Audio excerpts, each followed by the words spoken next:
how do you sell a lead gen property up front before the site's even built or ranking? This is not hard to do. This is actually really easy to do. Okay. Before I tell you, this is what I want you, if you're brand new, to know.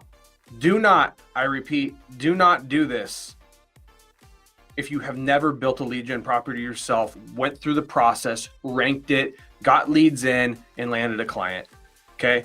Because in my opinion, you're doing yourself a disservice because you really don't know what the hell you're doing. Now, with that being said, if you're hard up for cash or you're hard up for time or whatever, and you go and you do this, be smart enough to go find someone that's been in the group that has a lot of success. So you can say, hey, I got a deal, it's done. Let's do 50-50 on it. It's already sold up front. And then go through it with them. But don't just get into the habit of selling things up front that you can't deliver on. Again, this is like polar opposite of what Mark Birch just asked earlier. He's super concerned, and I like that about Mark because he's got a great heart. He's so concerned that, hey, I just want to make sure even if I do get it for him and it is producing leads, that it continues to produce leads at a high level and actually make sure the client's happy. I love that about Mark, the way he's thinking, and there's a happy medium.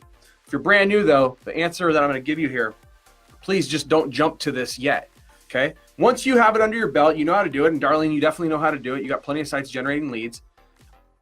There's a few things, and I think you guys should all go back through that proof element video that I did with Mike Marin about 8-9 months ago. I think it's in the group. It's in the live streams. I think if you just search the word proof or like 11 proof or something like that, you'll find the live stream. It's a really, really good live stream. And there's a page on the site that you guys can go and actually, I think we have the PDFs for you and everything like that.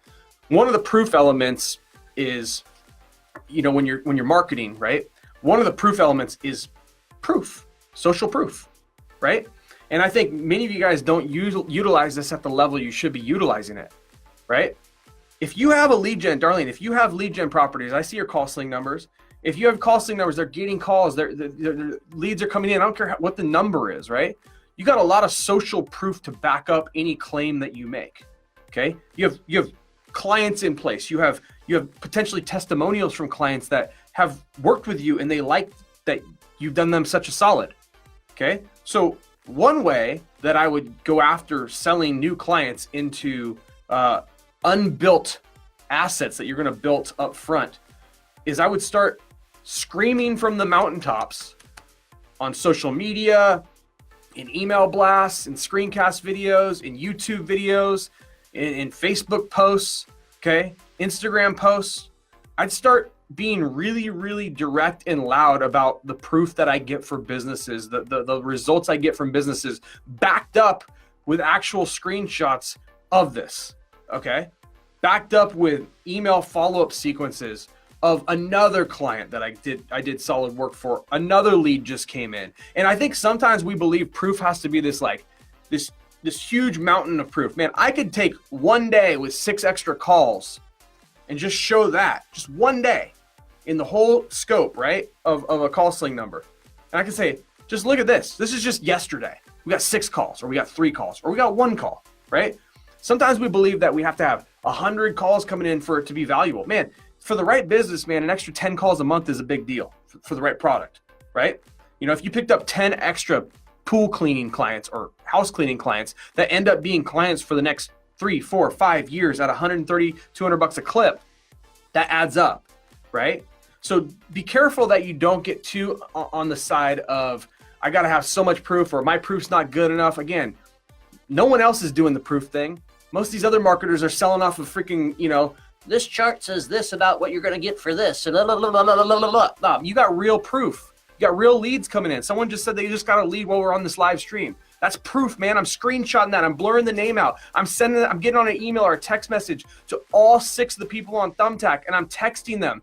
Hey guys, I know I got your name from someone in town or whatever. I got your cell phone number. Hey, I get referrals like this every day. I'm just looking to be able to work with someone that I could send these to. Okay. Now, it doesn't even have to be for their industry. That could have been from another client that you have. Like, hey, I get referrals like this for someone in your, like, not a direct competitor, but a lateral business to what you guys do, and I'm thinking about doing this in your industry. Would any of you guys even be interested if I had like 1 or 2 of these extra coming in a week? You can downplay it. You're not overselling it. You haven't even built the thing yet. You're using proof that your other projects are producing to then show people that you got the skills that pay the bills. And then you're putting that proof in front of people. And you know what? They may not say yes today. They may not respond to you today. Keep at them.